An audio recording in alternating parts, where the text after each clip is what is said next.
जौनपुर जिले के आखिरी छोर पर था एक गांव, बड़ा गांव, जहां अब भी मिट्टी के घर, हाथ से चलने वाली कुएं की चरखी और नीम के नीचे बैठकर किस्से सुनाने की परंपरा बची हुई थी।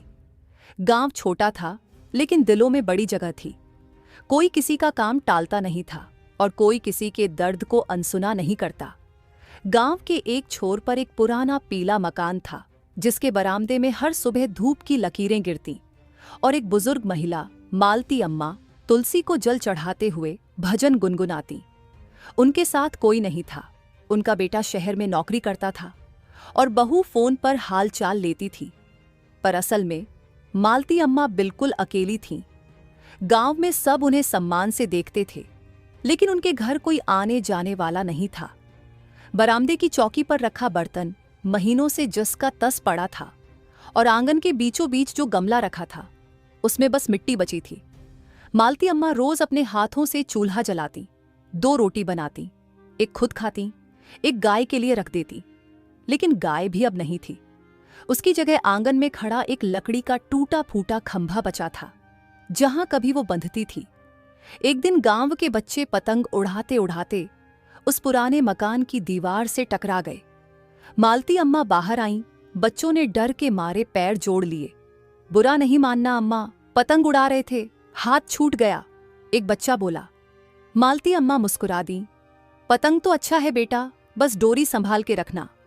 कुछ चीजें जब छूट जाती हैं ना, वापस नहीं आती। बच्चे कुछ नहीं बोले, लेकिन उस दिन से एक बच्चा, आकाश, रोज दोपहर में वहां आने लगा। आकाश गांव के स्कूल में कक्षा 5 में पढ़ता था। उसका घर ठीक मालती अम्मा के सामने वाले रास्ते पर था। एक दिन जब वो आम तोड़ने आया, अम्मा ने आवाज दी, खाएगा आम? आकाश ने चौंक कर देखा। अरे अम्मा, आपने देखा कैसे? तेरी आंखें बता रही थीं बेटा, अम्मा ने हंसते हुए कहा। उस दिन से आकाश का अड्डा वहीं हो गया। वो स्कूल से आते ही अपना बस्ता पटकता और सीधा अम्मा के पास पहुंचता। कभी उनके पैर दबाता, कभी आंगन बुहारता और कभी चुपचाप खाट पर लेट जाता। एक दोपहर आकाश बोला, अम्मा, आपकी बहू क्यों नहीं आती? अम्मा ने पल भर चुप रहकर कहा, हर कोई समय के साथ बदल जाता है बेटा। पहले आती थी, अब फोन करती है, वीडियो कॉल भी करती है, पर असली मुलाकात जैसे मोबाइल में अटक गई है। आपको दुख होता है क्या? अम्मा मुस्कुराई, लेकिन जवाब नहीं दिया।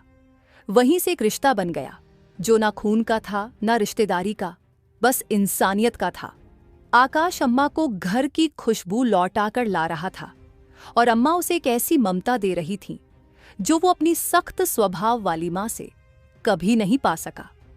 एक दिन गांव में खबर फैली कि बड़ा गांव की बस्ती में बाहर से कोई नई फैमिली आई है, मजदूरी के लिए। झोपड़ी डाल ली थी उन्होंने तालाब के किनारे। 3 बच्चे, एक औरत और एक बूढ़ा आदमी। गांव वालों की नजरें बदल गई थीं। कोई उन्हें अपनाता नहीं, बस दूर से देखता। लेकिन आकाश उन बच्चों के साथ खेलने लगा। एक शाम जब वो बच्चे आकाश के साथ अम्मा के आंगन में खेलने लगे, गांव की किसी औरत ने देख लिया। अगले दिन अम्मा के घर के बाहर बात फैल चुकी थी। ये बाहर के लोगों को लाकर बैठाती है, अब ये गांव में क्या क्या होगा। अम्मा ने सब सुना, कुछ कहा नहीं। वो जानती थीं, बात फैलने में वक्त नहीं लगता, पर सच्चाई को देखने में सबकी आंखें छोटी हो जाती हैं। अगले दिन पंचायत में मुखिया ने पूछा, अम्मा, आप उन बाहरी लोगों को क्या रोज अपने घर बुलाती हैं? अम्मा ने जवाब दिया, उनका बच्चा बीमार था, मैंने दवा दी। भूखे थे, खाना दिया। जो एक मां करती है वही किया। बाकी अगर इसे गुनाह माने तो सजा भी ले लूंगी। गांव में सन्नाटा छा गया। उसी शाम आकाश चुपचाप बैठा था। उसने पूछा, अम्मा, क्या मैं बड़ा होकर आपके साथ रह सकता हूं? अम्मा की आंखें भर आईं। उन्होंने पहली बार आकाश के सिर पर हाथ फेरा। तू जब तक चाहे इस आंगन का हिस्सा है बेटा। लेकिन उसकी बात पूरी भी नहीं हुई थी कि आकाश की मां वहां आ गई।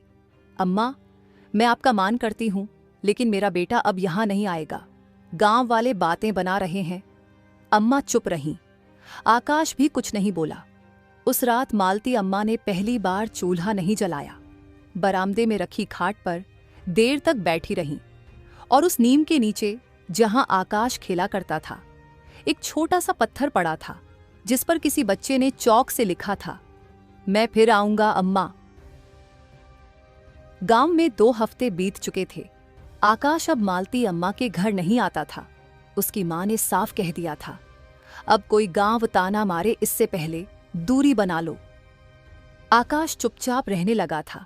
स्कूल से सीधे घर आता, फिर एक पेड़ के नीचे बैठा पत्थरों को जोड़ता रहता। उसकी आंखों में सवाल नहीं था, बस एक खालीपन था। मालती अम्मा की खाट अब धूप में ज्यादा और छांव में कम रही। तुलसी के पास अब उतनी बात नहीं होती और रसोई का चूल्हा भी दिन छोड़कर जलता।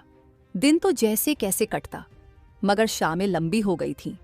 एक शाम गांव के तालाब के पास मजदूरों की बस्ती में हलचल मची। बाहर से आए उस परिवार का छोटा लड़का तेज बुखार में तप रहा था। कोई डॉक्टर गांव में था नहीं और शहर दूर था। मां रोती रही, दादा चुपचाप पास बैठा रहा। गांव वाले आते, देखते, फिर चल देते। बाहर के हैं, इलाज का जिम्मा कौन ले? मालती अम्मा को जब पता चला तो वो बिना कुछ कहे अपनी पुरानी थैली में कुछ पत्तियां, हल्दी और सरसों का तेल लेकर झोपड़ी की ओर चली। किसी ने रास्ते में रोका नहीं, कोई कुछ बोला नहीं। उनके कदम थके हुए थे, लेकिन इरादा सख्त। अम्मा ने बच्चे की नब्ज देखी, माथे पर पत्तियां रखीं, उसके शरीर पर मालिश की और अपनी बनाई हुई काढ़ा पिलाया। रात भर वहीं बैठी। बच्चा धीरे धीरे शांत हो गया। अगली सुबह जब वो वापस लौटी तो पूरे गांव को जैसे आईना दिख गया। जो जुबानें बात बना रही थीं, अब वहीं धीरे धीरे चुप हो गई। दूसरे दिन आकाश फिर से अम्मा के आंगन में आ गया। खामोश खड़ा रहा, कुछ कहा नहीं। अम्मा खाट पर बैठी थीं। उन्होंने कोई सवाल नहीं किया, बस मुस्कुरा दी।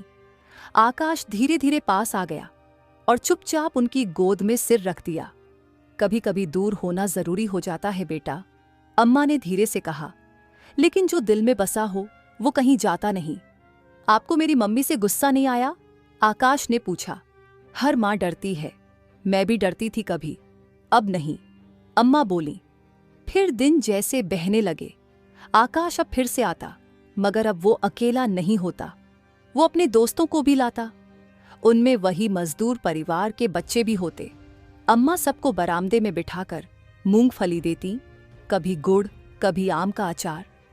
एक दिन उन्होंने एक पुरानी कक्षा वाली तख्ती बाहर निकाली और बच्चों को जोड़ घटाव सिखाने लगी।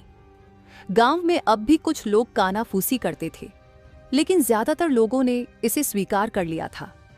सब समझने लगे थे कि इंसानियत जात पात और पुराने डर से बड़ी होती है।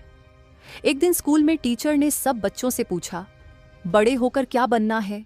कोई बोला डॉक्टर, कोई पुलिस वाला, कोई क्रिकेटर। आकाश ने चुपचाप कहा, मुझे अम्मा बनना है। सब हंस पड़े। टीचर ने हंसते हुए पूछा, अम्मा मतलब ऐसा इंसान जो बिना पूछे समझ जाए कि कौन भूखा है, कौन अकेला और कौन टूटा हुआ। आकाश ने कहा। शब्द छोटे थे, असर बड़ा। एक दिन शाम को जब गांव में हल्की आंधी चली, अम्मा की तबीयत कुछ बिगड़ गई। खांसी बढ़ गई, सांस भारी हो गई। आकाश दौड़कर गांव के कंपाउंडर को बुलाने गया। दवाई आई, मगर अम्मा की उम्र जवाब देने लगी थी। अगले 2 दिन तक उन्होंने बिस्तर नहीं छोड़ा। वो अब ज्यादा नहीं बोलती थीं, सिर्फ इशारों में बात करती, मुस्कान में जवाब देती। तीसरे दिन आकाश ने उन्हें वो पत्थर दिखाया जो उसने महीनों पहले चौक से लिखा था, मैं फिर आऊंगा अम्मा। अम्मा ने आंखें बंद कर ली और होठों से निकला सिर्फ एक शब्द, तू यहीं है बेटा। रात को नींद में ही उन्होंने आखिरी सांस ली। गांव के लोगों ने मिलकर अंतिम संस्कार की तैयारी की। मुखिया से लेकर वो महिला भी आई जिन्होंने पहले उन्हें बाहर वालों को बुलाने के लिए टोका था। सब ने मिलकर आंगन साफ किया, तुलसी को सजाया, लेकिन सबसे ज्यादा मेहनत एक बच्चे ने की, आकाश। उसने खुद खाट धोई, चादर बदली, वो लकड़ी का खंभा जिसे अम्मा ने कभी छोड़ा नहीं था, उसे साफ किया। अगले दिन बरामदे में वो खंभा अब भी खड़ा था, लेकिन अब उसके पास एक नया बोर्ड टंगा था, मालती अम्मा का आंगन, यहां कोई पराया नहीं होता। उस दिन के बाद आकाश वहां रोज आता है। गांव के छोटे बच्चे वहां पढ़ते हैं, खेलते हैं, कहानियां सुनते हैं, और जो भी नया आता है गांव में, सबसे पहले वो उस आंगन से होकर गुजरता है जहां अब भी मिट्टी में बैठा कोई बच्चा तख्ती पर लिख रहा होता है और हवा में कहीं एक बूढ़ी मुस्कान तैरती है। कुछ रिश्ते खून से नहीं, इंसानियत से बनते हैं, और कुछ घर ईंटों से नहीं, ममता से खड़े होते हैं। मालती अम्मा का घर अब वैसा ही एक घर है, जहां हर शाम एक दिया जलता है, बिना वजह लेकिन बहुत मायने से भरा। धन्यवाद कि आपने वीडियो को अंत तक देखा। कमेंट में ज़रूर बताएं कि आपको ये कहानी कैसी लगी, और अगर अब तक चैनल सब्सक्राइब नहीं किया है तो अभी कर लीजिए। आपके प्यार और सपोर्ट के लिए दिल से शुक्रिया।